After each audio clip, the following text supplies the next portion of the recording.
This is the transmitter from my Traxxas TRX4. Got the Bronco. And like a lot of you guys, I like to shoot video while I drive, which means I need to drive with one hand and film with the other.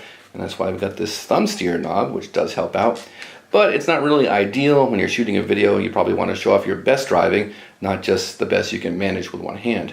So ideally, putting the phone on the transmitter would be the way to go. And Traxxas does make a nice bracket that mounts right up here, but my local hobby store is out of stock right now. So I had to come up with a different solution for mounting the phone, and I came up with this, which is just a piece of yardstick that I had in the house. This is a spare battery cover with some hardware from the parts bin.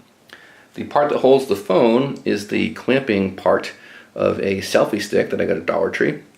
And it actually threads onto the selfie stick with 1/4-20 hardware, which lets this fit onto a tripod as well, or in this case, it lets me get some 1/4-20 hardware from Home Depot to finish this thing off. So for all of maybe $2 or $3 and 15 minutes or so to put this all together, I've got a phone mount that just replaces this battery cover and lets me shoot video pretty effectively. So you can see it all set up.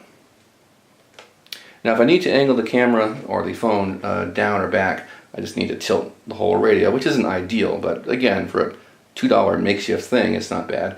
But what I can do that's helpful is turn this, and that way if I need to track along with the car as I'm driving, it makes it easy to do that. So for a little bit of time and a very small amount of money, or in this case it felt like it was free because I had this stuff lying around, this is a pretty easy way to get your phone onto your transmitter for easier filming with your RC cars and trucks.